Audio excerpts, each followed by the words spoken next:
Okay. Good evening, everyone. Welcome to tonight's Planning Policy Commission. I hope you all survived the storm that never was. Kind of interesting last night, but good light show, but thankfully nothing more. We're going to call this meeting of the Planning Policy Commission to order, and it is currently 6:31 p.m. Today's meeting is a hybrid meeting. The Planning Policy Commission is in person, but staff or members of the public may be attending virtually or in person. Kristen, or staff, do we have a quorum this evening? Yes, we do have a quorum. Okay. Let's begin with some easy stuff right off the bat. Our first item of business is to take action to approve the minutes for the March 13th Planning Policy Commission meeting. Are there any corrections or concerns with the draft minutes that were provided in your packet? All right. Katya? Okay. Hearing none, those meeting minutes are approved. Now our next item of business is public comment. So for this meeting, we'll be holding two public hearings, but right now we're holding general public comment, and this is for all topics discussed by the commission. So for the public hearing, again, we'll wait till those come up. But has anyone signed up for the public comments? Yes, Chair. I apologize, Chair. No, we do not at this time. Okay. Thank you, Amanda. All right, so we're going to move along to our first public hearing of the evening. And our first item of business is to hold a public hearing regarding the Shoreline Master Program minor amendments. The purpose of this public hearing is to provide a formal opportunity for public comment on the proposed amendments. We'll open the public hearing, which will be followed by a presentation from staff, and then the planning policy will be allowed to ask follow-up questions. We will then take public testimony, and then we'll close the public hearing, and then the Planning Policy Commission will have time to deliberate, and then hopefully make a recommendation. Doug Yormick, our environmental planner, will be presenting tonight. So Doug, when you're ready, please go ahead.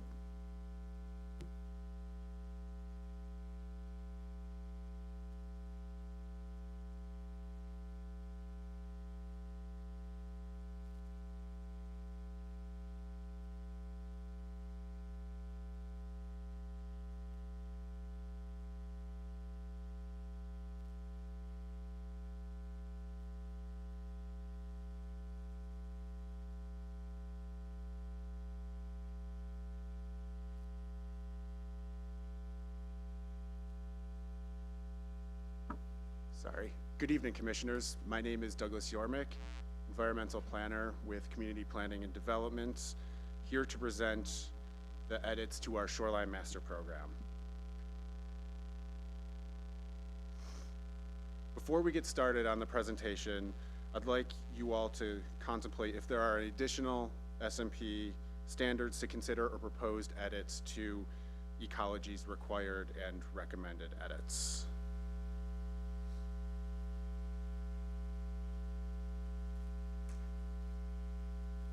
So sorry, got ahead of myself there. So what is the SMP? Every jurisdiction in Washington State must adopt the Shoreline Master Program and have it approved by Ecology. The SMP are additional development standards and regulations for projects located within shoreline jurisdiction. Those development regulations are utilized so a project is in compliance with the Shoreline Management Act.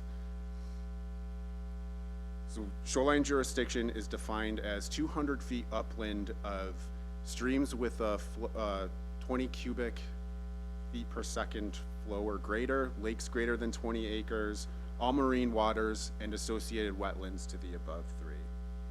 So for Issaquah, this means that Issaquah Creek, East Fork Issaquah Creek, and Lake Sammamish are considered shorelines of the state.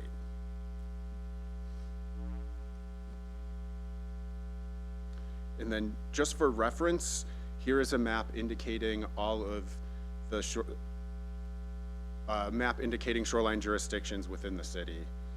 The different colors on the map just indicates different environmental designations, which each have their own, some have their own specific standards and permitted uses.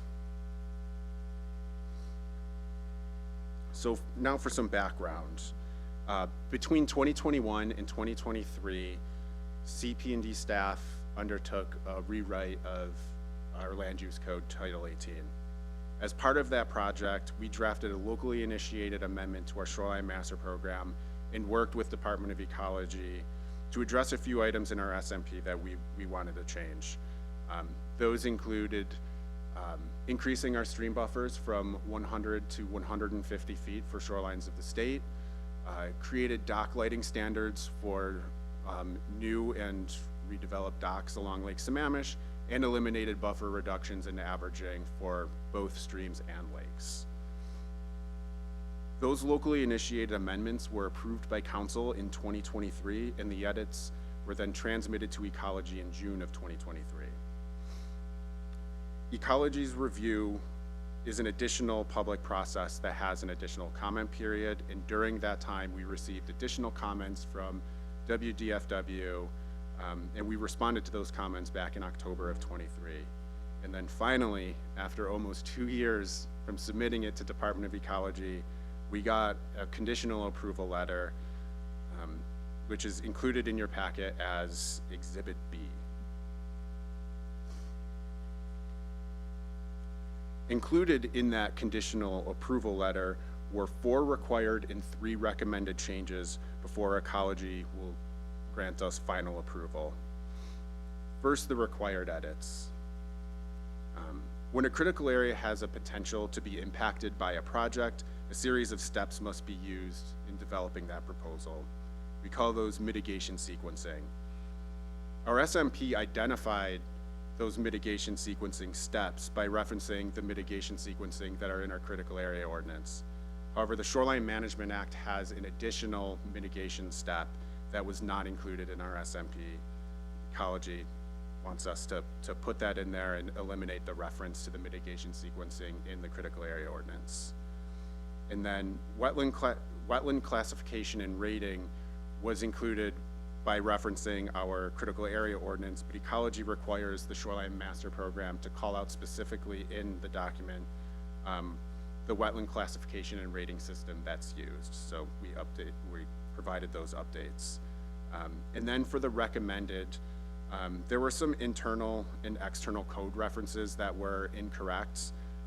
So they were identified and we made those necessary edits.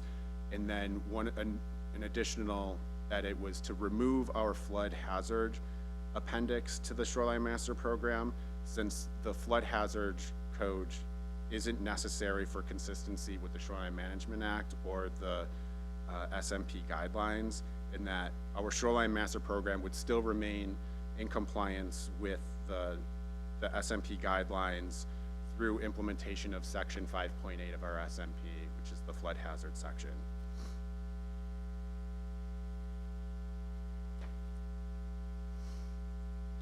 So now I go back to my initial question. Are there any additional SMP standards to consider or proposed edits to Ecology's recommended and required edits? And I must also mention that Ecology requires jurisdictions to undergo a periodic review every 8 years. Our next periodic review will be due in June of 2027. So if there are any standards that you would like changed, or we could change those within our next periodic update and move this process to final adoption with Ecology, since we've been operating without it for 2 years. I should say operating with our old Shoreline Master Program for 2 years. And with that, any questions? All right, thank you, Douglas. Well, we wouldn't be commissioners if we didn't have something to say, right? So please feel free to, right now we're just gonna be asking clarifying questions for Douglas, and then, like I said, once we receive public testimony, we'll open up to debate. But if you do have any clarifying questions, now is the time. And just let me know, you can raise your hand or tip your mic.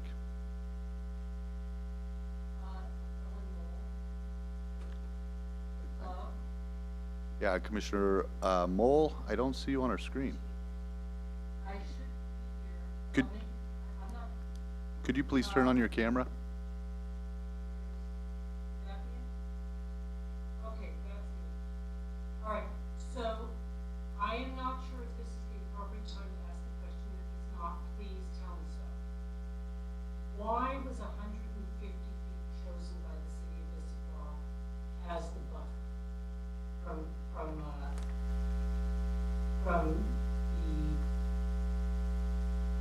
streams and Lake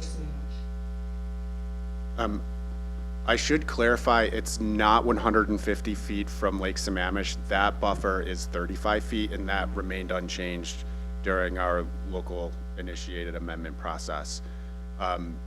For Title 18, we worked with the watershed company, now Facet, on best available science for fish-bearing streams, essentially for all streams in Issaquah. And through that best available science process, we changed all of our streams, changed the buffers to all of our streams. So for fish-bearing streams and shorelines of the state streams, Issaquah Creek and East Fork, those were increased to 150 feet to provide more ecological protection to those resources, based on the best available science report that we received from the watershed company. Did the city set aside money for the acquisition of any properties that are developable lots that it may undevelopable by that decision? We did not know. We did change some of our non-conforming standards to make it, because you are allowed to, if you have an existing home there are things that you can do, whether that's expanding upper stories, expanding out over existing impervious surface, and we felt at the time that those were sufficient in handling the nonconformity that was created with the 150 feet. What about those lots that do not have residences on them, but they are in fact lots, that are planted lots? If they're within shoreline jurisdiction, they're still able to be developed. May have to go through an additional shoreline permit process, but you could still develop those lots. Just, yeah. Okay, thank you, Commissioner Mole. And to our two commissioners that are online virtually this evening, I do ask that you keep your cameras on. You'll also notice that if you want to speak, there is a hand icon that you'll want to press to let me know. Any other questions? Commissioner Allender. Doug, I was, for various reasons, interested in Inge Johnson Park. And I know that that's primarily wetlands. I'm wondering whether, under the current shoreline management program, whether it would be possible, if one wanted to develop a series of boardwalk-style walkways through the park, minimally affecting the wetlands. Is that one of the possible mitigation measures? Yeah, that would have to be looked at through permitting, and wouldn't necessarily prevent a boardwalk from going through, because there are boardwalks that go through associated wetlands within shoreline jurisdiction, or there's walking paths along the buffer. But the impacts of that boardwalk would have to be mitigated. So how the mitigation sequencing works is first is avoid, and then you minimize, and you go down a series of steps, and one of them is, to mitigate and rectify those impacts.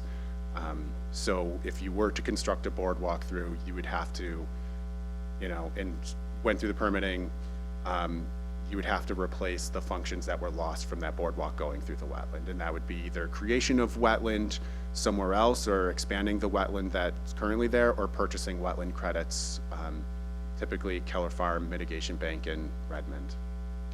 Thank you. Yeah.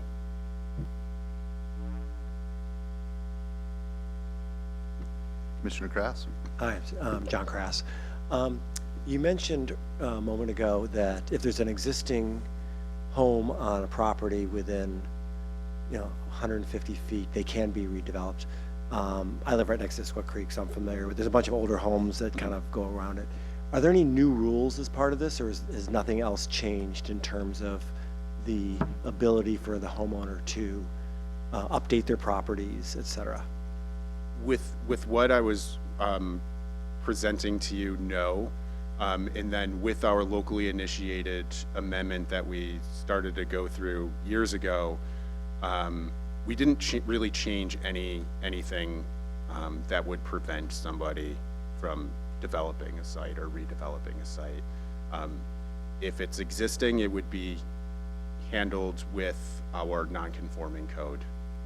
And we said you can expand second story, you can expand out, not moving closer to the stream if it's over existing impervious surface.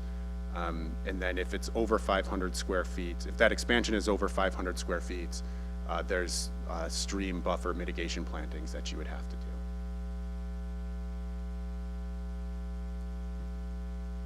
Any further questions?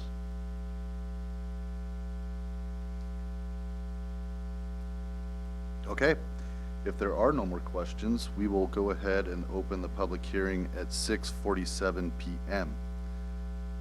Staff, has anyone signed up to speak or provide testimony? Yes, Chair. Kevin Daly.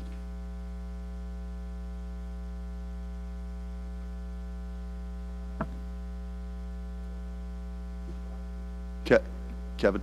Yeah.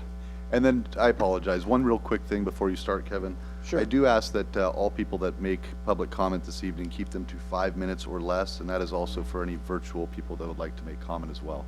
So, please I'll go try ahead. to keep it real brief. Okay, thank you. We own a little house over here on the creek, East Channel Creek. And we've owned it for 10 years. It's only an 800 square foot little cottage. It was built in 1914, so it's a little coal miner's cabin. We've been thinking about remodeling it, and I started looking at all the rules that just changed. And I was just talking with Doug about some of the things.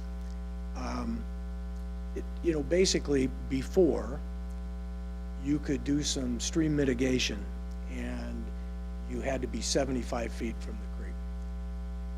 Now it's doubled that. It's gone to 150 feet. And then there's a 15-foot setback. So basically, you can't start anything for 165 feet. Pretty much now covers my entire little 800 square foot house. So we're trying to figure out how do you go about remodeling? And Doug was saying that, you can add 500 square feet if there's impervious surface around the house. My wife and I would like to kind of build a nice retirement home there. And I don't know if we can do it on that, because you're sitting there with an 800 plus 500, it's 13.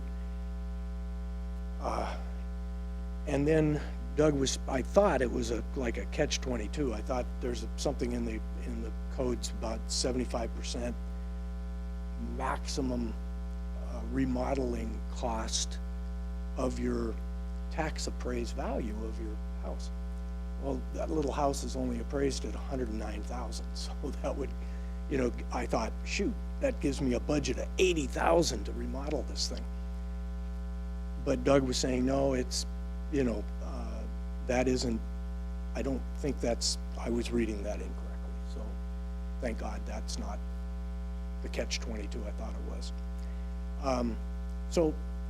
I was looking kind of like the person that was up on the screen earlier. I was really thinking all these houses that were impacted so greatly by this. I was hoping that there was something in there for some sort of relief, some sort of, you can build a moderate home, a 2,500 square foot home, but you still have some rules to follow. I would be great with that. I think the value, these changes have affected the value of that property tremendously. I don't know if I'd buy it again, given what I've been through with trying to read all this.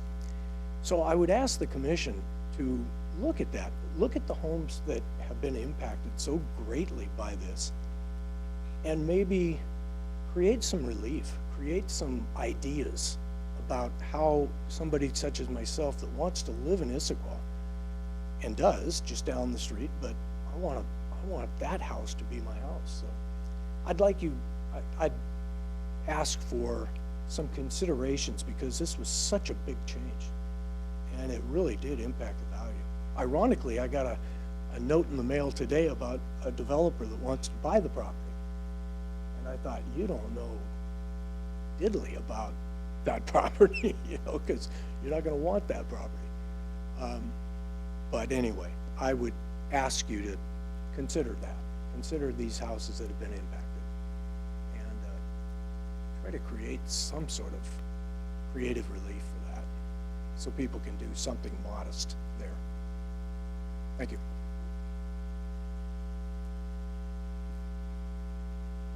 All right, thank you.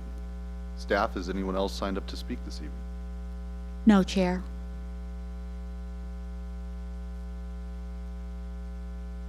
Would anyone in the room like to speak? Okay, we will close the public hearing at 6:52 p.m. There is formal action requested on this agenda item, so is a member of the commission willing to make the motion? Vice Chair Patterson. Thank you, Chair. I would like to move to approve the proposed amendments to the Shoreline Master Program as presented this evening. Okay, thank you, Vice Chair Patterson. Now, Vice Chair Patterson has kindly allowed us to open up to deliberations. Oh, thank you. It's our staff keeping us honest. I do need a second. Someone like to second? Commissioner Krass, okay, thank you. Real quickly, I do just want to make a quick comment. This is our second meeting with a very full bench, as you can tell, and we're grateful to have our new commissioners. I do want to remind alternates that you are more than encouraged to ask questions and deliberate, but making motions and voting is not part of that. So that is the two areas where you do want to refrain from engaging. But again, please be a part of the deliberations, please ask questions, but just no motioning and no voting. All right, let's open it up to deliberations. You had the opportunity to hear Douglas's presentation, and you've also been able to hear public testimony. Would anyone like to begin?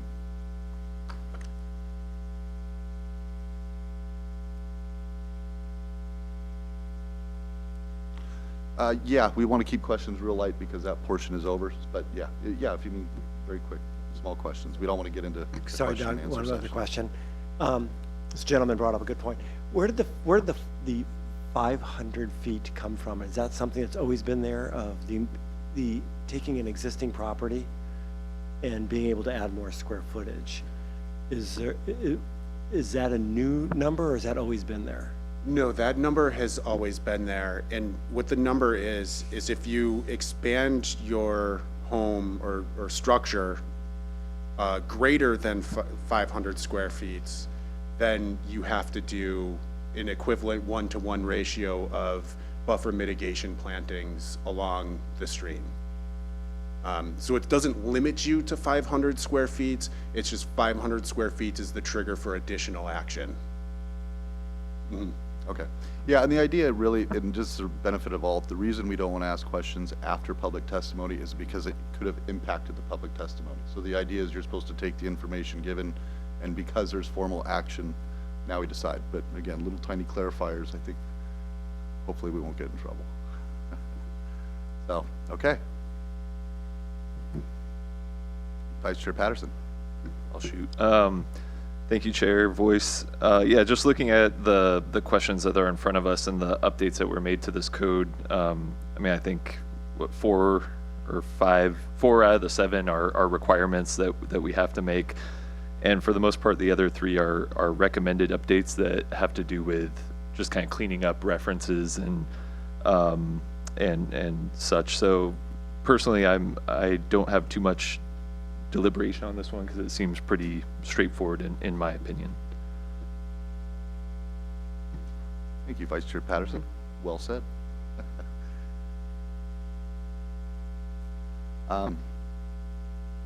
Any other further comments? I am going to mimic Vice Chair Patterson's great comment. Basically, this is formalizing a document that was already litigated a couple years ago by city council. Staff can help me out if I'm wrong on this, on the historical knowledge, but unfortunately waivers and things like that, mitigation, some of the things that I believe our public comment was getting to, those things were consciously taken out.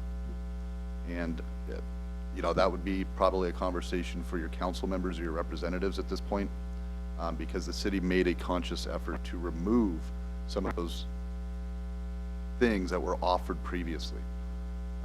So again, that was my historical remembrance of that, but that probably where you need to look next. Agreement with Vice Chair Patterson. This is pretty much just formalizing something that was already, we were waiting on a response from ecology. I'm good with it. So there is a motion on the floor. This is not where I shine, Kristen. So, I guess we need to repeat the motion. Can we, so we want to repeat the motion. Okay, so, let's see. So the motion is to approve the proposed amendments to the Shoreline Master Program as presented. All in favor? Aye. Aye. Okay, that is unanimous. All opposed? Okay. Never get quiet to that. Thank you, everybody. Okay, moving along. The headliner for tonight, Valerie, is our middle housing Title 18 amendments. And thank you, Douglas. We appreciate the presentation. And yeah. So this is to hold a public hearing regarding the middle housing Title 18 amendments. The purpose of this public hearing is to provide a formal opportunity again for public comment in a formal setting to the proposed amendments on the land use code. We will open the public hearing just as the last one. We will hear Valerie give us her presentation. The PPC will ask clarifying questions. We will open it up for public testimony, and then we will close the public hearing, and then again, the planning policy will have the opportunity to deliberate and then hopefully have formal action. So Valerie, when you are ready, our associate planner, please go ahead.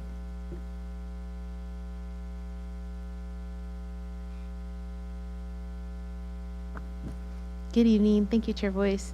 Hello, my name is Valerie Porter. I'm an associate planner with the Community Planning and Development Department. Again, to talk to you about the middle housing regulations. So tonight, like Chair Voice said, we're holding a public hearing. So the the sequence of tonight's meeting, after the presentation, we'll take public comment. You guys will all deliberate and then take action if you feel that it's appropriate.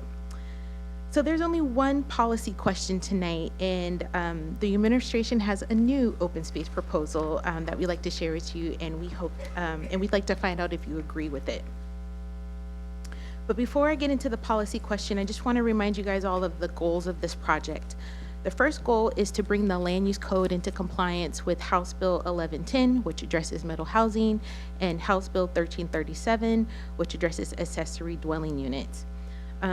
These bills, and our second goal is to propose amendments that meet the intent of these bills to facilitate new housing, but we propose design standards and other guidelines to ensure that this new housing fits seamlessly within the existing character. So in this week's packet, you should have received an updated change matrix identifying all the proposed changes to the land use code. So I'm not going to go over all of them. I'm going to briefly go over the major changes that that resulted from this project. So the first major change was a result of the project increasing the base density, lot density, to 2 dwelling units on 1 lot. This mainly impacted single-family zones, as multifamily zones are already allowed to have multiple units on 1 lot. The second requirement related to lot density was allowing 4 dwelling units on 1 lot if the project set aside 1 affordable unit, or the lot was in a 1/4 mile walking distance of a major transit stop. And so here I have a map of the all of the Sound Transit bus stops that are within the city limits. As you can see, this, if applied, this could have major impacts to the city. I don't have any new developments other than what I shared at the last meeting. Staff is still currently working to revise this definition with state legislators, and so hopefully we get it changed. All right, and so early on in this process, the administration posed a policy question to you all, asking how to treat ADUs in relation to middle housing. You all decided to allow ADUs on the same lot as middle housing, but they would then be counted towards lot density. And so that decision is reflected in the proposed amendment. House Bill 1110 requires the city to allow 6 of the 9 middle housing building types in all residential zones. And the selected building types are here shown on the slide. House Bill 1110 also has a requirement stating that middle housing regulations cannot be more restrictive than those applied to a detached single-family home. So to address this requirement, we've added the term middle housing, and then we've defined that as residential projects containing 2 to 4 dwelling units. Again, that was a policy question where we discussed how to, what that threshold would be. A second policy question was also posed to you guys related to how to treat middle housing and the permitting process. So because of this requirement of having to treat middle housing the same as single family, we had to understand how to define middle housing, so then that would then, we'd have an understanding on how to review it as permits. And so you guys all decided that middle housing projects should be exempt from obtaining a land use permit, and so only a building permit would be required.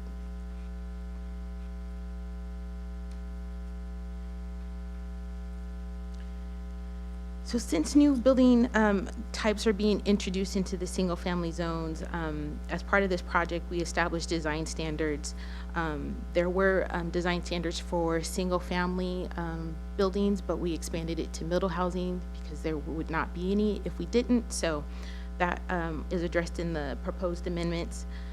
We also updated the parking code to align with House Bill 1110, and then we also created open space requirements for the cottage and courtyard housing uses that currently exist. So here on the slide is our latest proposal. While we were finalizing the proposed amendments, we learned that there's a state requirement for, or a size open space requirement for cottage housing, and it's to provide at least 20% of the lot as open space. And so this proposal has been changed to what has been shown on the slide. 1, for compliance with state regulations, and 2, we actually believe that this is appropriate because it allows all lots, regardless of size, to provide an appropriate amount of open space in relation to the size of the lot, and it also just creates consistency.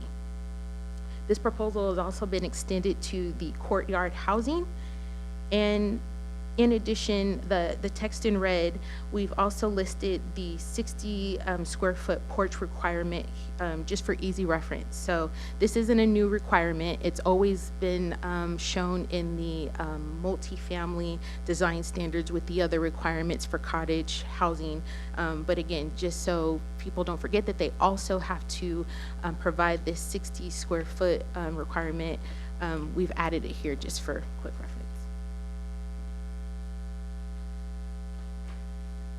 One additional change that the administration is proposing is we would like to make it clear that cottage homes may have multiple detached single-family homes on one lot compared to just an individual detached single-family home. We wanted to just have this text be added to the definition, so those who are implementing the code or those wanting to pursue cottage homes knew clearly that they can have multiple detached structures on one lot, and they're not required to go through a subdivision process. So again, in addition to addressing House Bill 1110, we're also updating the code to address House Bill 1337. And so we modify the code to allow 2 dwelling units on one lot in any configuration. We also Prior to the code being updated in 2023, there was code language that allowed someone to create an internal ADU. So if they had like a basement or an attic, and it was greater than 1,000 square feet, we outright allowed them to basically convert that space to an ADU. And the reason for that is so that someone doesn't have to do additional modifications just to kind of create that 1,000 square foot requirement. And so we feel that it's appropriate, and we would like to reinstate that and put that back into the code. And then we also, we did a little bit of cleanup. So we did remove some processes that we just no longer use, specifically the elimination of approved ADU. That requirement just required things that are just unnecessary steps. So we eliminated that. So here is the timeline for middle housing. Again, today is the public hearing. After you guys render a recommendation, we'll be taking the project to the planning, gonna mess up their name. Planning Development Environment Committee, thank you, Kristen, on April 1st. And then hopefully this will be taken to full council on May 19th. And so I'd like to repeat the policy question. Does the commission agree with the proposed open space requirement for cottage and courtyard housing? And at this time, I'll take questions. Thank you, Valerie. This is our 4th reading, so it's beginning to feel like old hat. Yeah, so we'll open it up to questions at this moment. And I see Commissioner Mole online, so go ahead. Previously, Valerie, you had given us a description of what the city, what staff thought should occur in terms of open space. And that was given to us in terms of square footage. We are now being given a number in terms of percentage. Could you make the two in some way equivalent so that we can see exactly how what you previously suggested has been altered in a practical form? Yes and no. I do have an example that I can share of a project that is looking to come in, and so I can't speak to the old proposal just because, again, we've ruled that one out, and so we're moving forward with this 20% requirement, again, for 2 reasons. One, because it complies with state regulations, so we're going to have to do it. And then, again, we feel that it's appropriate. And so I actually looked at this proposal to our current or the proposed regulations to see if it worked. You know, with some minor tweaks, this project could come in under the cottage housing code.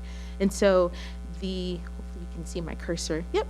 So this area in the middle, kind of like a cross right here, that space would be considered the central open space, and that actually is exceeding the 20% requirement.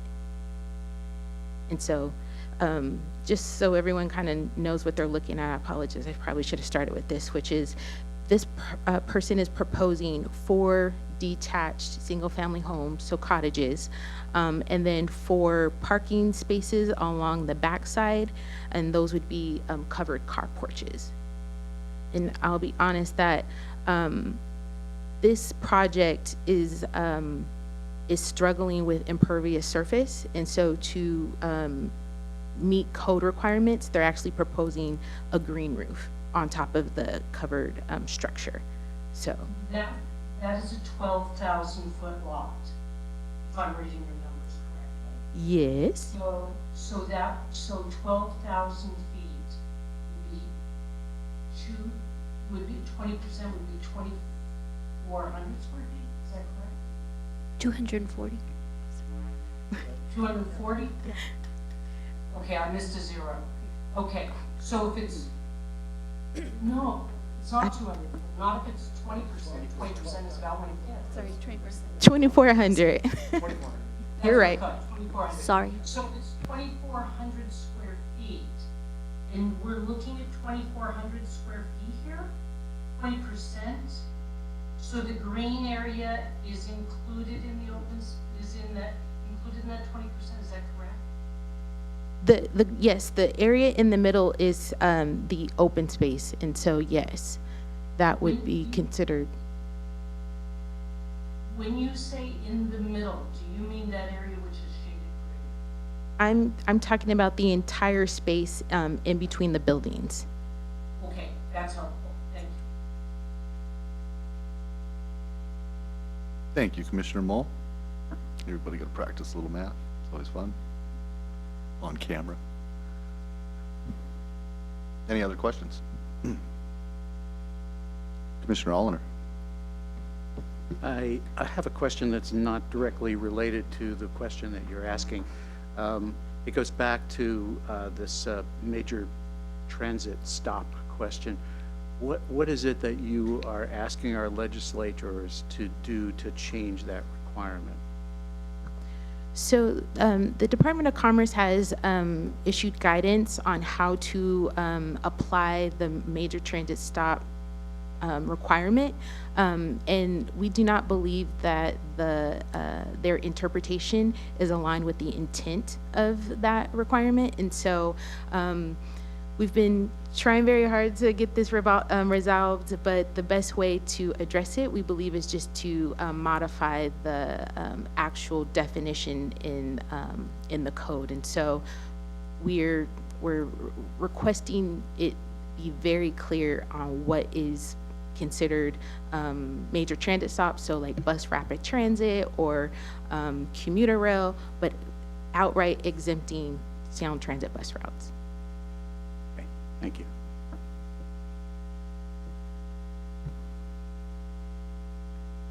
Commissioner Matthews. Valerie, back on, I can't remember which slide it was, but you had the 20% of the minimum common, okay, on the private area, it's only for cottage housing, that's 60 square feet. Why isn't it the same for courtyard? And I apologize if you answered this before. For courtyard, or excuse me, for cottage housing, they typically have like a deck or a portico or something in the front that gives it that cottage feel. And so that's why we're suggesting it specifically for cottage versus courtyard. Courtyard is more like stat flats, and so again, they would be using the common open space. But if a developer wanted to have like a private balcony off of each unit, they're more than welcome to, but we felt like to distinguish, to have that cottage character, then they should have a covered porch. Okay, thank you.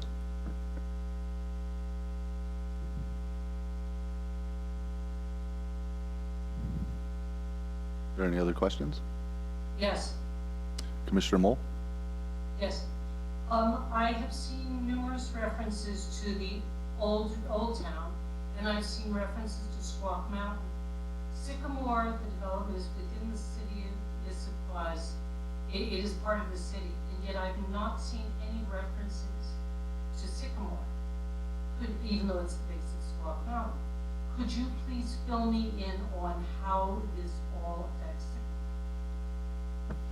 Sycamore? All of the regulations would apply to Sycamore. There would be no exemptions, I guess with the exception of if there's a lot that has impacted by critical areas. In the land use code or in the proposed amendments, there are some other exemptions, but that would be the main one, would just be impacts to critical area.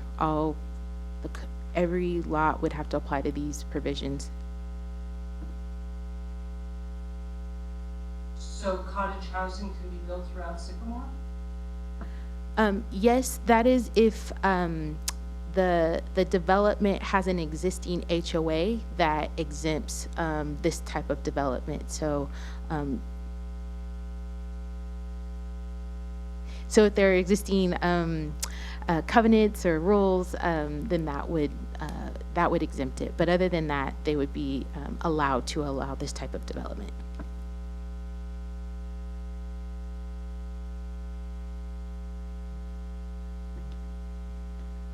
Are there any Yeah. other questions? Well, I just wanted to clarify, if I could, for Commissioner Mull, that Please. middle housing, this is Kristen Leeson, Principal Planner. Middle housing is required by the state to be allowed in all zones that are zoned for residential uses. So not just Sycamore, Montreux, South Cove, Westlake, Sammamish. I mean, any area that doesn't have an HOA saying you cannot have middle housing here or you cannot have ADUs would be affected by this, potentially. Great, thanks. I just wanted to know because I hadn't seen any references to Sycamore. And since that's my background, is Sycamore, I wanted to be certain that I understood how this all applied. I appreciate the additional information. And just so I get this correct, Kristen, basically those HOAs are grandfathered in, but once they rebuild or redevelop, that's out. Yeah, the HOAs are grandfathered in, so anything that exists, yes. Right.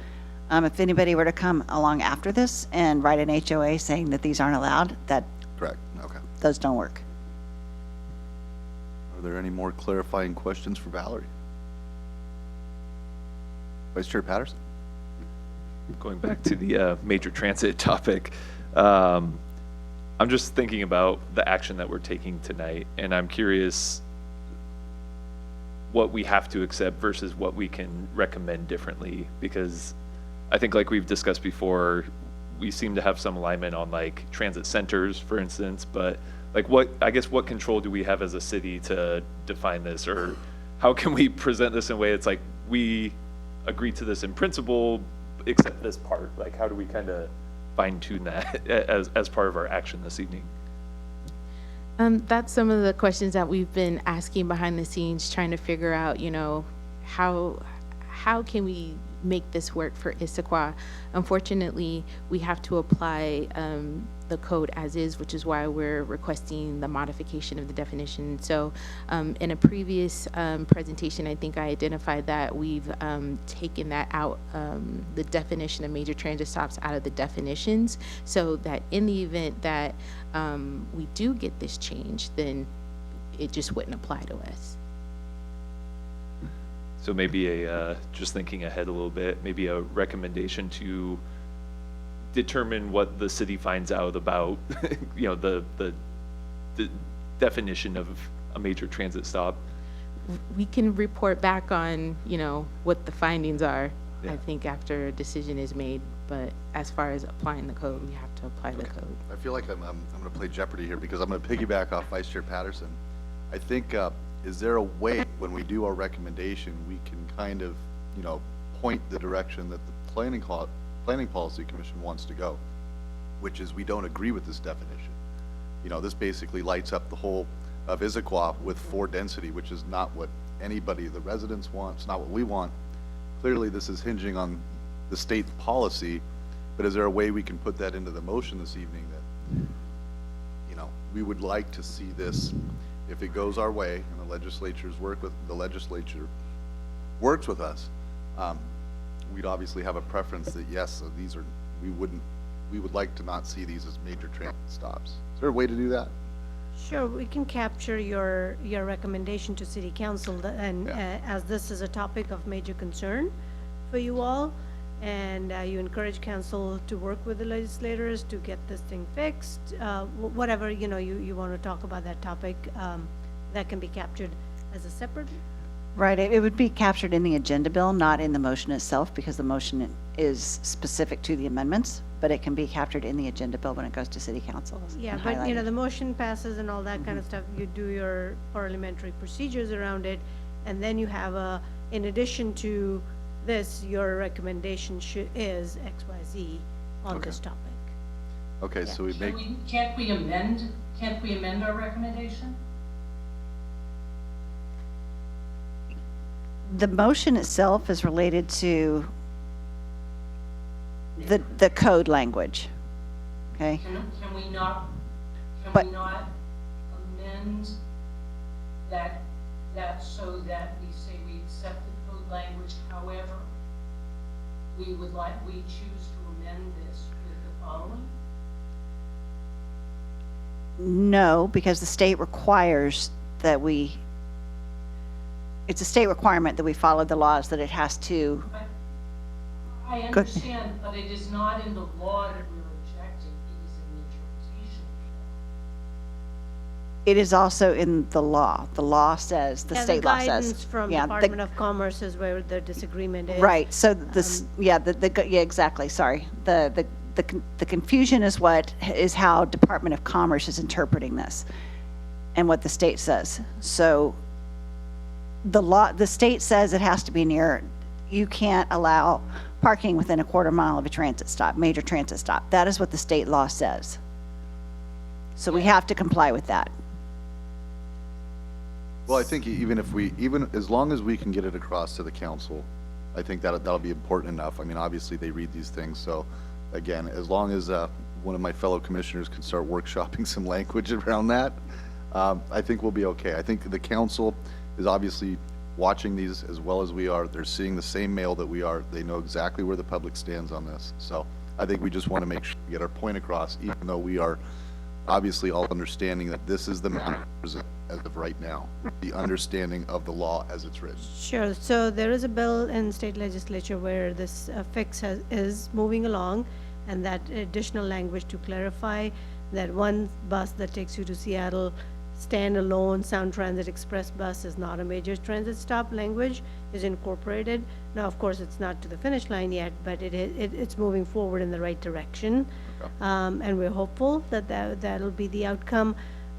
If it is not the outcome, the city can disagree with Department of Commerce guidance and apply the code in a way, that we think it makes practical sense on the ground.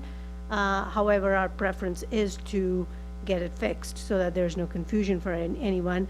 The other avenues the city could pursue in the future would be to do an empirical parking study and make a case to Department of Commerce if parking is the main problem that surfaces through this. It's not going to happen overnight. We're not going to get development, but as it turns out, we could go down that path of making a case that this is creating an unsafe condition, and therefore, but it's complicated. We don't think it's really going to get us what we need, so that's why our energy is focused on just getting the actual language fixed. No, I appreciate that, Minnie. I think we're kind of quibbling about the same thing. I think, like I said, our idea is to just get the intent across, and I think we can do that with basically a recommendation after a proper procedural motion.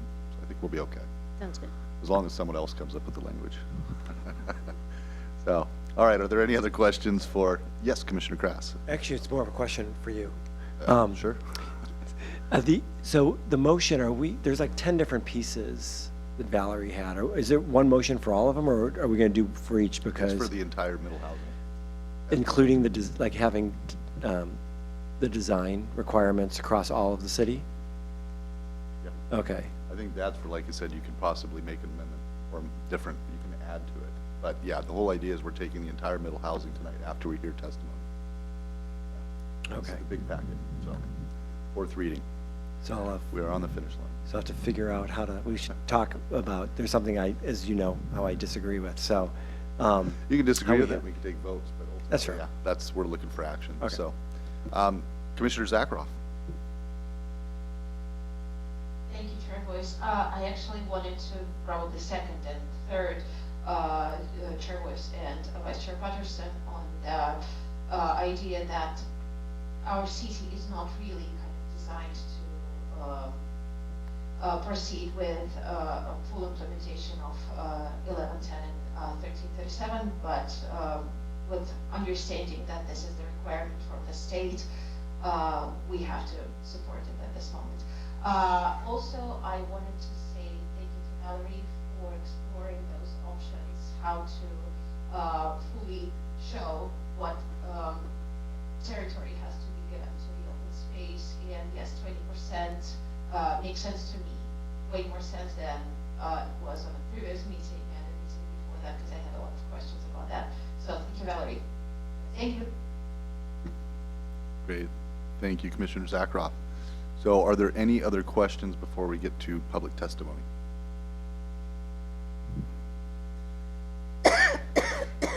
Okay. All right, let me find my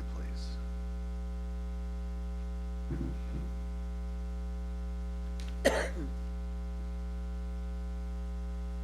All right, there are no further questions, at least it appears to be at the moment. So we are going to open the public hearing at 7:26 PM. And staff, has anyone signed up to speak? No, Chair. Would anyone like to speak?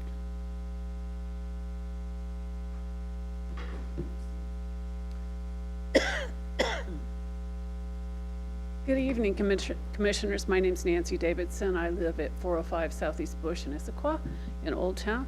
I want to thank you for listening to the comments of the Old Town community and other neighbors within the city. I appreciate that you're sticking with the minimums, the requirements of the state instead of going above and beyond that. I encourage you to think about the 4 units, if one's affordable. Units that are like middle housing, they aren't called that, but in Old Town are selling for $1.1 to $1.3 million. And the question is, what's affordable? So whatever your percentage is, I didn't find that anywhere in the code. It might be there somewhere, but you know, that's what your standard units have been selling for in Old Town that have multiple units, 4 units per lot. So $1.3 million is a lot of money. And I think affordable will be interesting to see how that compares to the market. So I encourage you to continue with what you're doing. The second point I'd like to make in the public testimony is another way for you to deal with this and present something to council is to make a second motion. And a second motion that is voted on by the board, so some people can disagree with the major best stop, but this is what has been used in other boards and other commissions within the city that I have participated in. So I would encourage you to consider doing that. It's a stronger motion than just a recommendation.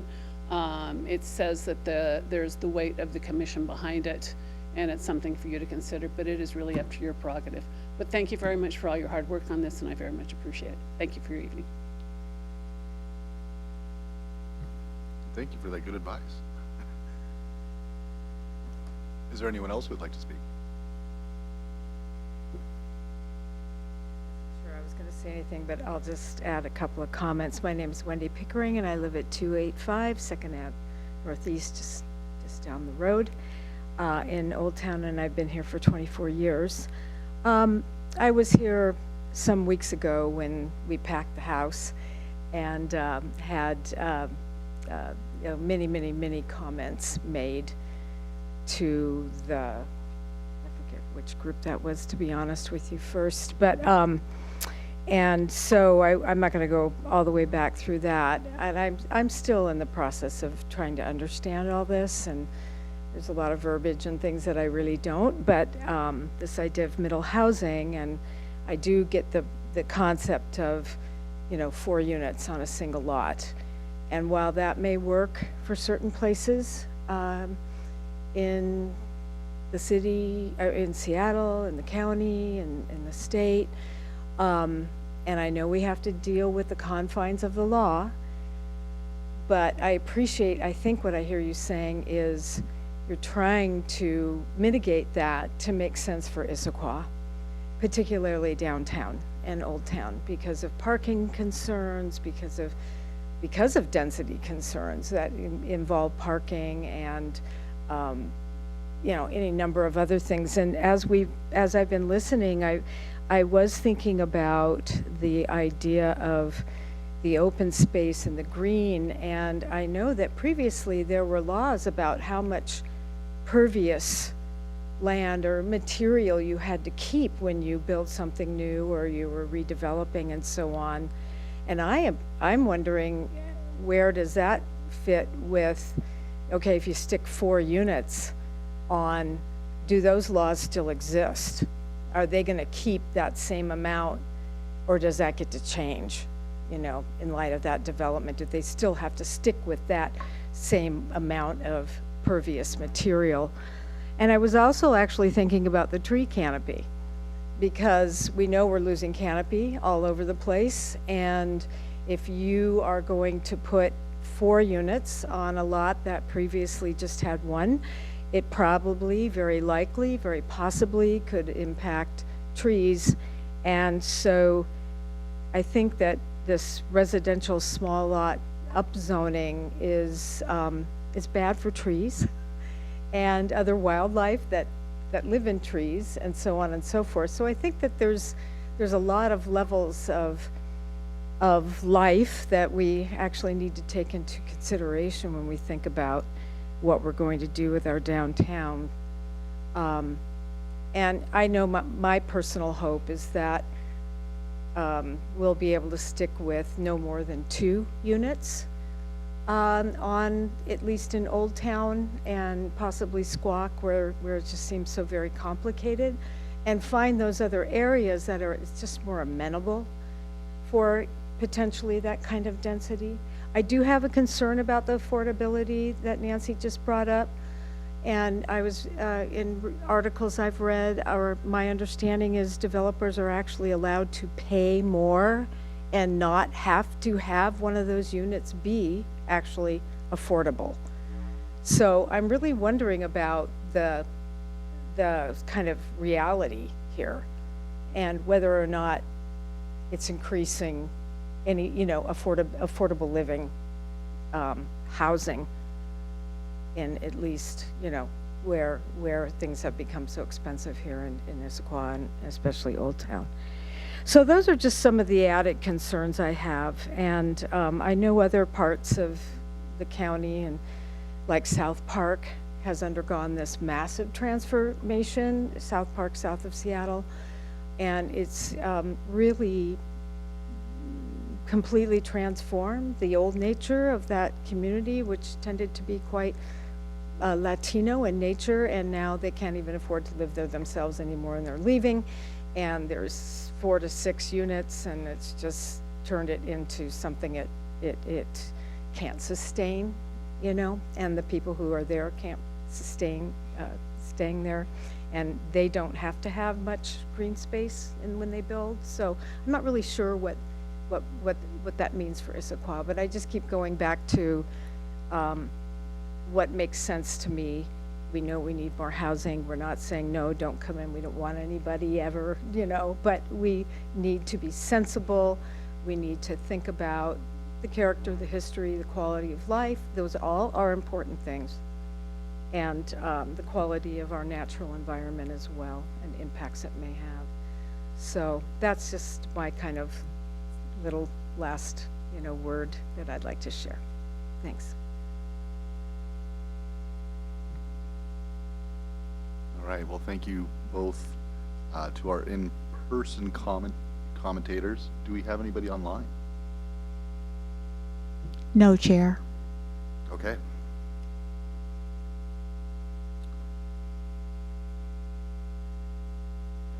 As there is no one else to speak, we will close the public hearing at 7:34 p.m.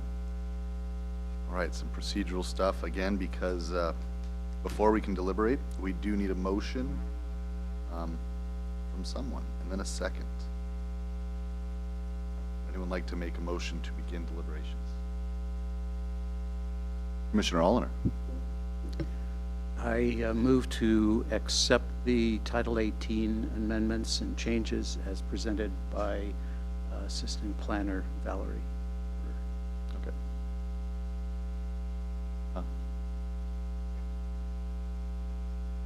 All right, is there a second? Commissioner Millender Irwin. That's a second. Thank you. All right. Time to deliberate. So again, this is our 4th reading of this this particular project.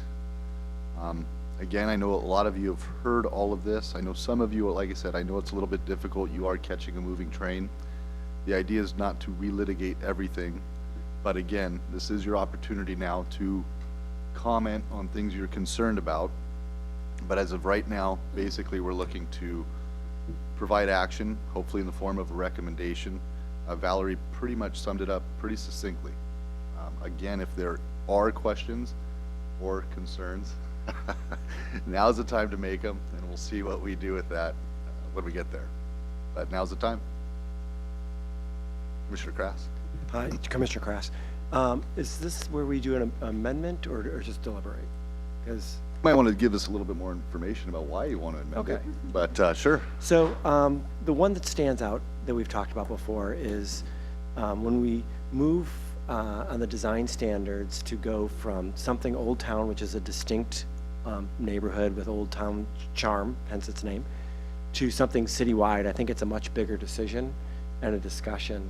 So I would like to pull that out, and I would like to make an amendment for that, but I'm not sure where we do that, of having that as a carve-out as part of this package. I don't think you really can carve out Old Town. This is basically. No, not a part, no, the design, the design design. across the whole city as an element, to not be part of this. All right, Mallory, motion. we're not quite done. So do you want to remind us exactly what that part was?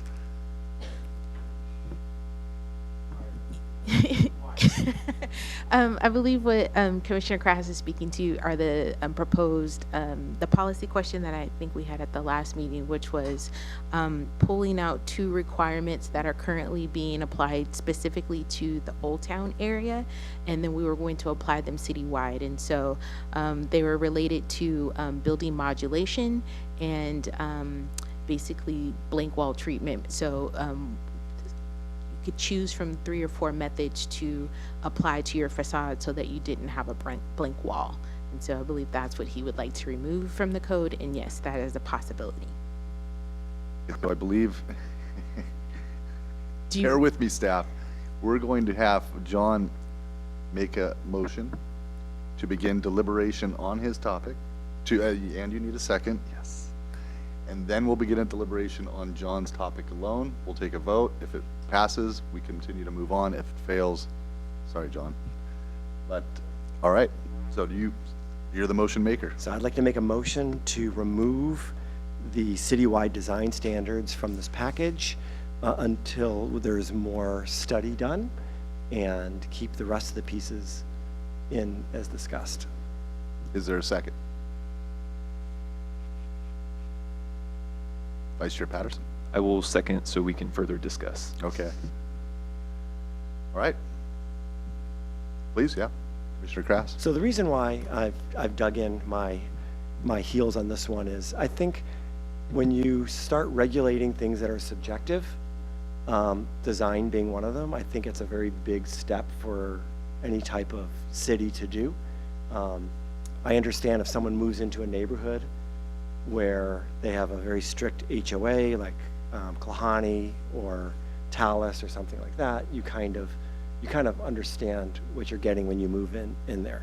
The city of Seattle, or city of Issaquah, is very eclectic, and having a design standard that is prescriptive like this, I think, is a much bigger decision, and I'd rather side on not regulating taste and aesthetics when it comes to what the role of the city is.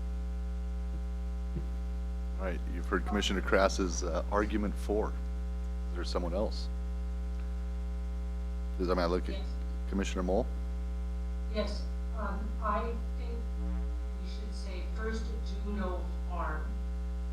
And if we find time something becomes so restrictive it limits development, then it can be amended at a later date. At this point, we live with the mistakes that we approve. And so I would suggest that we move cautiously with whatever we choose to do. Fair point. Commissioner Allender? I guess I view the proposed regulations as more of a matter of maintaining residential scale, building massing, and amenities that make new construction responsive to the existing character of the neighborhood. And I think if for example, in Old Town, many of the homes have front porches. Many of almost all of them have windows facing the street frontage. And so I don't see this as necessarily a matter of requiring a specific taste. Rather, it's a matter of maintaining a residential scale that already exists in those neighborhoods. Sure. Well, before Commissioner Krass, let's see if anyone else would like to speak on it. Commissioner Issaquah. Well, I am finding the proposed rules not extremely restrictive, and I would support the Commissioner Moll on this, and I think I'm in favor. Sorry, Commissioner Kress. That's perfectly fine. Anyone else that wants to comment on Commissioner Krass's motion? Now, this is taking old town design standards and applying them citywide. So again, we're not talking about changing Old Town. We're talking about making sure other neighborhoods do not become faceless, non-mass buildings. So again, it's not about harming anything in Old Town. Old Town already has a pretty specific design standard. I personally do not think they're too burdensome to ask for myself. Asking people to mass, thank you, that's fantastic. Asking people to do a couple of architectural tricks to make buildings more appealing in our city. While I typically would agree with Commissioner Krass, I don't like a lot of prescription. I don't think these are too hard to follow. Plus, they get a palette of different things to choose from. No one's saying they have to do one specific thing. They have a template of things they can choose from. So again, I don't think these are too burdensome myself, but we'll take it one more time around the room and then we'll take a vote. Commissioner Matthews. I also agree with what you just said. There are some neighborhoods that are kind of new on Newport Way that are hideous. There's absolutely no character to the back of the building. So some of the neighborhoods face inwards, and so that you're looking at the back of their homes. You could see them from I-90, you could see them from Newport Way, and there's absolutely no character. It just could be anywhere city. So I also agree that some modulation or even changes in color or texture that are not too burdensome could add a lot of character and like pedestrian, what's the word I'm looking for, but basically like fitting into like a pedestrian lifestyle, which in some areas we're lacking. So I think like future developments that are facing inwards could do more to incorporate into the existing neighborhoods. So I also agree that it could be a standard that's not too burdensome. It doesn't have to be a porch or a roof. It could just be a change in texture and color to kind of give that feel. Let's go ahead. 1 second, Commissioner Moll. I know Commissioner Krass wants to offer a rebuttal before we get to a vote, so let's let him do that. Please, yeah. Thank you. So luckily I'm okay with being lonely. I just think it comes down to what's the role of government. And the role of government is not to regulate what's hideous, what's attractive. If someone wants to build a house and they want to sell it, they're not going to make something hideous and ugly if they want to sell it. And I just don't think it really comes down to what's the role of government for me. And it's as simple as that. So I feel like I'm definitely outnumbered on this one, but I think it needs to be stated. And I think all these different decisions that we make, I think we always have to ask ourselves, what's the true role of the city of Issaquah, what we tell people they can and cannot do? And if there's any doubt, I'd rather put a hold on it and spend a little bit more time understanding and deliberating and before we tell people what they can do with their own properties. That's all. We are more alike than you think. Perhaps, but maybe not on this one. Commissioner Moll, to wrap it up, and then we'll take a vote. I believe there may have been a misunderstanding about what I was saying. What I was attempting to say was there is a certain character to Old Town, porches, a human scale. To the degree that we do not support that, what we are doing is we are changing so that the character changes. And I am saying let us not be so quick to promote changing character for the city. Okay? That's my position. Thank you, Commissioner Moll. So we are going to take a vote. All in favor of Commissioner Krass's motion, or does he need to repeat it? Okay. all in favor of Commissioner Krass's motion, please say aye. The motion fails. You need a number? Oh, okay. All opposed, nay. Nay. Nay. I believe that is 1, 2, 3, 4, 5, 6. 1 in favor, 6 opposed. Thank you. We can't, alternates can't vote, can we? No. You can deliberate, but not voted. Right, so how do we get 6 votes? Did I miss something? There Commissioner are Miller. 7 voting members Yeah. here, so one was against, 6 were in favor. Or Understand. one, okay. Yep. All right. Okay, we are back to the issue at hand. So again, thank you, Commissioner Krass. Getting back to Title 18 Middle Housing. Any thoughts about the entirety of the packet? Commissioner Adair? Hi, I don't know if you guys received my email with a couple of pictures of some middle housing complexes, and I just wanted to draw your attention.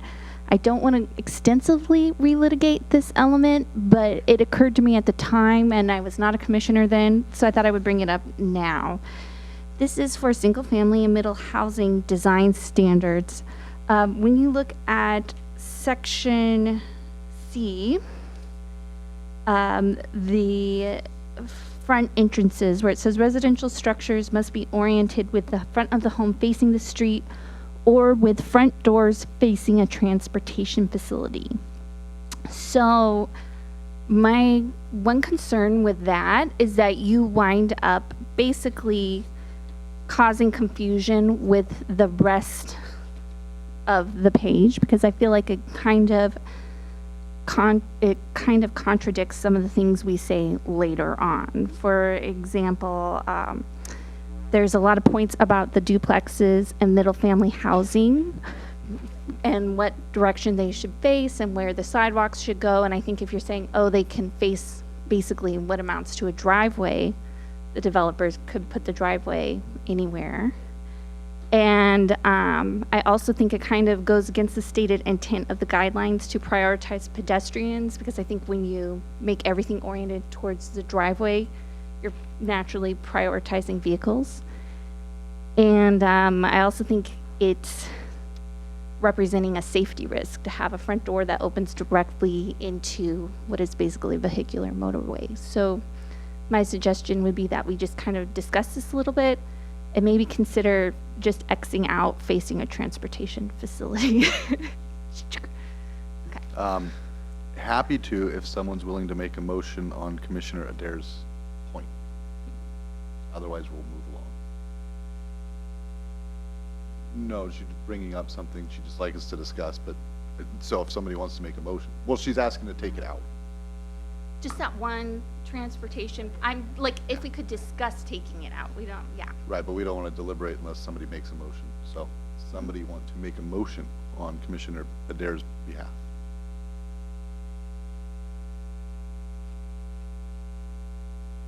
Okay, we're going to move along.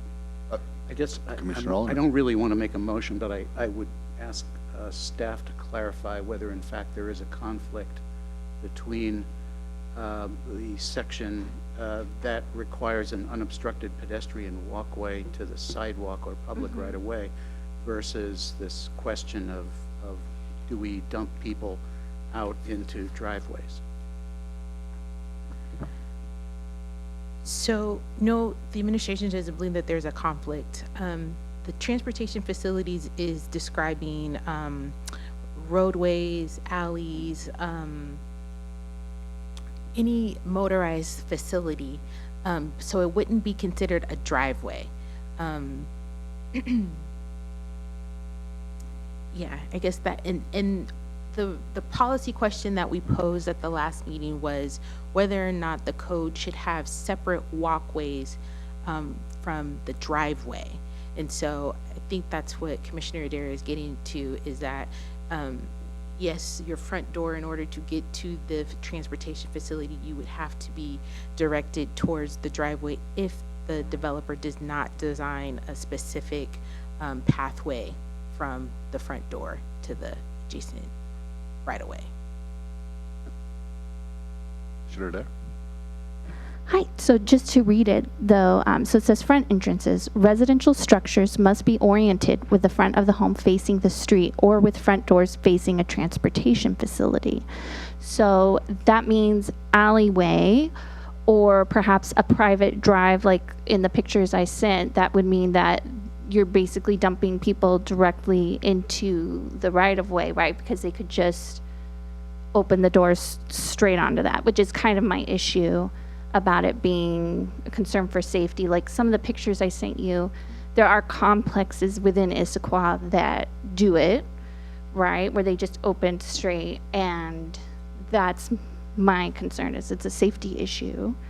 And it's, do you see, I feel like the way I'm reading this is it's saying like, oh yeah, that's okay if your door just opens into this little private alley, right? Because that is a transportation facility. And then later on you say, well, you need to provide a walkway to the front of the street, and you have to have a presentable porch and entrance and a pathway to a pedestrian walkway. So I'm saying, are those kind of open for confusion when it comes to how a developer is going to interpret that?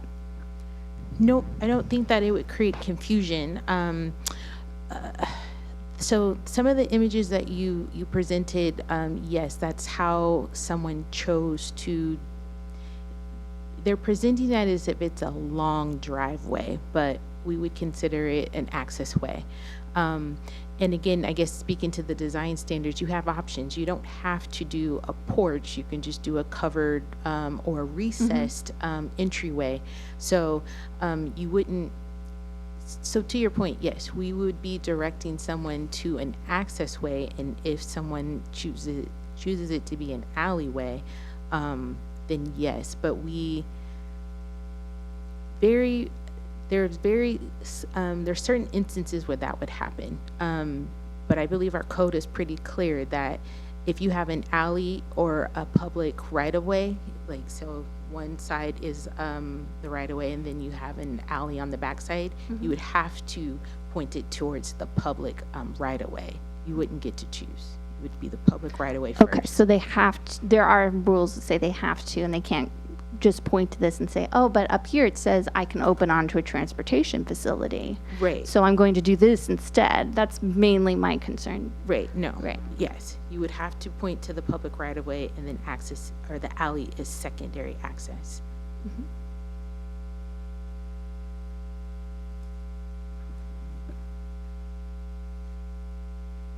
Sorry, I haven't seen the images, and I'm a visual person, so I don't fully get it, but I think you're getting to the language here of saying or. Okay.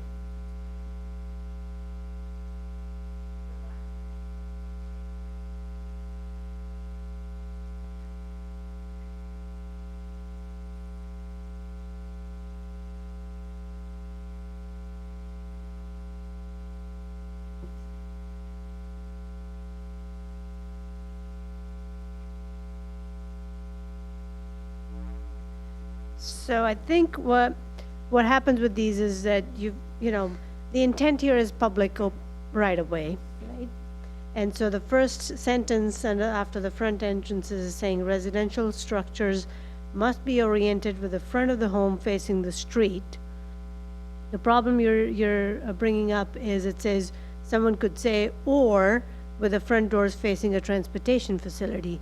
Correct. I'm okay with having a blank wall towards the public space, public facing street, and I'm gonna have this blank, you know, my door is on the other alley, which Correct. a lot of these examples, townhomes, end up being that way because, but if there is a public street on the other side, then we want them to have a good presence along the public street. So maybe there's some language tweaking here that you could make a motion to say. Yes. Yeah, just that it would show that it's preferential, that it faces the street. And I am also honestly concerned with dumping pedestrians or people in their houses straight onto a roadway because I have some paperwork here and it just talks about that 50 children a week are backed into in driveways across the U.S. And, you know, there's something called bye-bye syndrome where children 1 to 2 years old will just let themselves out a front door because they're little and stupid, and they run out and, you know, they're impulsive, excuse me, but they're little and impulsive, and they run out and their parents don't see them because they're coming home from work. And so I'm just kind of looking at that angle as well. Is there something we can do to kind of mitigate that risk, but also mitigate the way it looks? I think And, for yeah. some historical background, the city, we've had these conversations. We want our front doors facing the public right away. I mean, we don't want to look at the sides of buildings. Right. So, Yeah, I think the this- confusion is transportation facility, that's in here. So, or with front doors facing a transportation facility, central open space, or central courtyard. So I think the intent here was to give them some flexibility that if you, Yeah. that it doesn't necessarily need to be along the street if you've got an open space and things. Correct. But to address your concern about having a blank facade along the street, but because you're putting it next to the driveway, do you, Kristen, have any suggestions for language, or Valerie? Commissioner What- Moll? what- Yeah, what if we include language that says this shall not supersede the city's requirement that there shall be no blank facade along the street? Because we've already said in our design review, you cannot have a blank facade. And so we use the word shall not supersede. Wouldn't that take care of the problem? Yeah, I mean, there are multiple ways to handle it. I mean, we could just cross out, with front doors facing a transportation facility, just leave it as must be oriented with the home facing the street, or central open space, or central courtyard. That's one option. The other one would be, you could face a transportation facility, and I've never liked the word transportation facility, but that's just my personal preference, because what is it? We have to read the definition, but that's been our code, I think. That, what all does it include, Valerie? Help me out. Transportation facility includes alleys? It's a public or private facility for motorized or non-motorized transportation of people and goods, and it can include, but not limited to, roads, alleys, right-of-ways, and that's it. Okay, so motorized or non-motorized. So it could just be a pedestrian path could qualify as a transportation facility, and if that's the case, it's a trail. You know, we don't want blank facades along the trail either. So it's more encompassing, it's trying to give people more options. But if you have a street, we don't want blank walls, is I think the intent of this. So the language that captures oriented, and then cross out with front door facing a transportation facility, and just start a new sentence to say, if there is no street, because it could be a landlocked lot, or it could be just facing then you're allowed to have your front doors facing the transportation facility as a separate thing. But the first order is you face the street or open space or central courtyard. If you don't have a street, then you have to face your transportation, which in that case may end up being these examples that you're showcasing, because if there's no street on the other side, it's a separate lot, they've got to get in somewhere, and that would be the way they will end up facing it this way. Does that address your concern?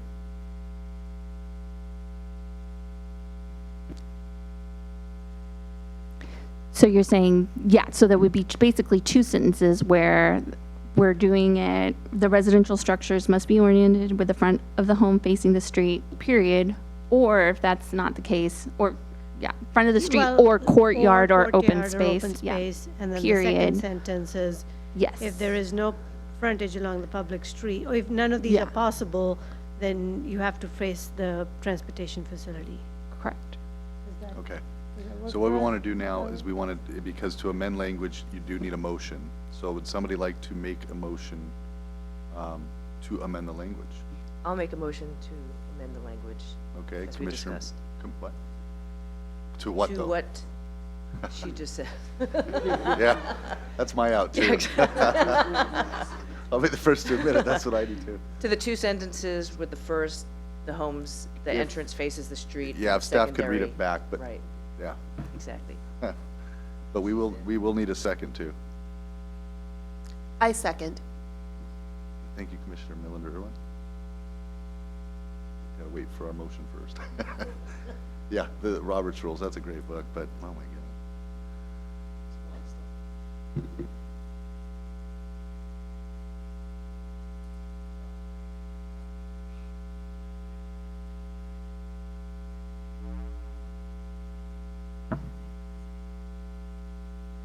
This is about as formal as we get. So, again, typically when we're just discussing topics and shaping policy, we could have a lot more fun, but tonight it's all about procedure.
Okay.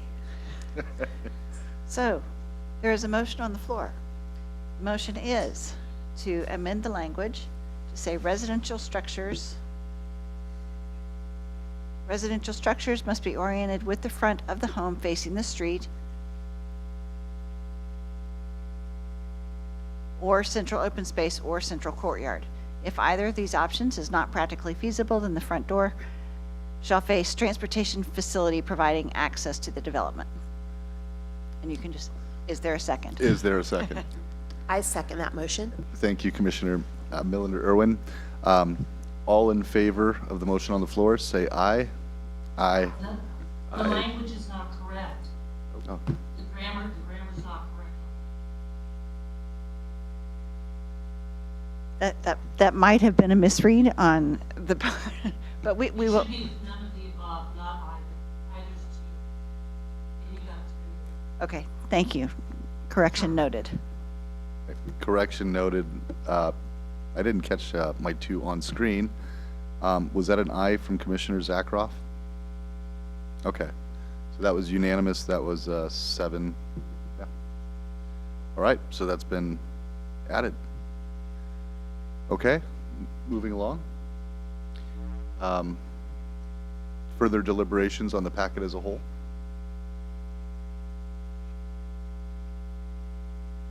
And this has been great so far, so again, thank you, everybody, for the fantastic conversation. It is a big packet, and as I mentioned, this is our 4th reading, so I know it is a bit like a moving train. Commissioner Allender?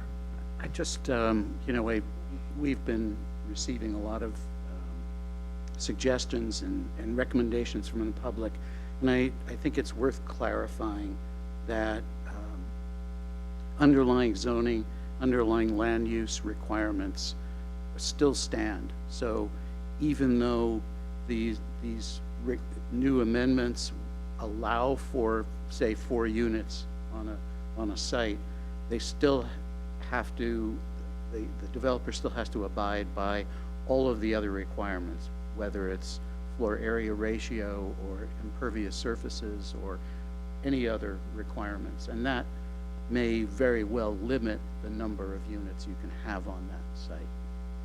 Just wanted to make that point.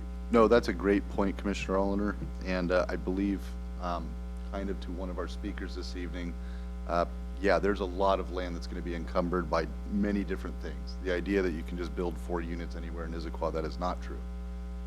So there are different overlaps that encumber that. I think, like I said, the map of the transit is giving people an idea. These are the zones, but again, to your point, they have other requirements they need to meet before they could do that. Still want to get that language clarified, but yeah, clearly. So thank you. Would anyone else like to comment on Title 18 as a whole? Vice Chair Patterson? Thank you, Chair. On that note, I would actually like to make a formal motion to amend the main motion. I would like to move to recommend that the council pursues a clarified definition of major transit stops to align with public and city staff interpretations. Okay, there's a motion on the floor. Is there a second? Second. All right, got a couple of them. Thank you. Any deliberation? I'm in complete agreement with Vice Chair Patterson myself. So all in favor, please say aye. Aye. Unanimous 7-0. Yeah, I think the last thing I'll just say is for the benefit of the public, we basically took the most conservative approach we could with these new state rules and regulations. We tried to keep density down. Let's see what happens. We did not go to 4. Obviously, we have some of these zones as far as mass transit are triggering an upswing, but really with everything, we kept everything pretty conservative. Commissioner Kraft might disagree, but otherwise, I mean, the only area where we let a little bit off was the land use permit not being required for middle housing, maybe to spur a little bit, but otherwise, again, this is a pretty light touch. And to the point that I know we've had a lot of comment. I mean, again, probably one of our biggest audiences that I can remember. And again, I think we heard the will of our residents. I think we basically tried to make that a part of our policy, and I think we've largely been successful. Yeah, I think, and I want to say thank you to Valerie for all of her tremendous hard work. That's a big lift, but I think we're ready to vote on the original amendment if everyone's ready. So we probably want to read that one more time for the benefit of all. And the original motion, thank you, Jesse. Okay, so we move to recommend approval of the Title 18 Middle Housing Amendments as amended. Is there a second? Yeah, is there I'll second. a second? Thank you, Commissioner Allender. Is there any debate? All in favor? Aye. All right, unanimous, 7-0. And again, thank you, Valerie, for all of your hard work, all of our staff. I mean, we have the best staff in the city of Issaquah. But I know we got to spend a lot of FaceTime with Valerie in the last few months, so it's been fantastic. And again, want to thank everybody, Minnie, for coming to so many meetings, Kristen, Amanda, Chance, and of course, our unsung hero, who Vice Chair Patterson named as our chat GPT, Stephen Padua, who is somewhere. So again, thank you. That takes care of all of our business this evening. I guess I have one more question for you, Valerie. Do you need anything else from us? No, thank you. Okay, wonderful. All right, the next item on the agenda is city council updates, and I don't know who's going to be, looks like our principal planner, Kristen Leeson, will be providing those. Sure. So last week, City Council approved the docket that you all recommended approval for with no changes to the docket. So we will be coming to you before you know it with comp plan amendments, proposed amendments. On April 1st, Valerie and I are going to the Planning Development Environment Committee. Valerie will be talking about middle housing again. And, and I will be taking them the clarifying amendments that you all voted on last month. And let's see, April 7th, the council is going to hopefully take action on the light rail visioning plan. So, yeah, that's what we have going on. All right, a lot happened about town. Any other business or announcements? Anything from staff as far as our calendar, anything at all? No. The calendar, we are moving out the policy amendments, taking action on that until, it was supposed to be in April, now it's going to be May 27th, I believe. But otherwise, there haven't been any changes to the calendar. Okay. Commissioner Mull? Sorry, in error, my apologies. That's okay. Okay, last thing, anything good for the order for the commission? Anything from our commissioners? Anything from staff? All right. We will conclude this meeting of the Planning Policy Commission at 8:12 p.m. Thank you.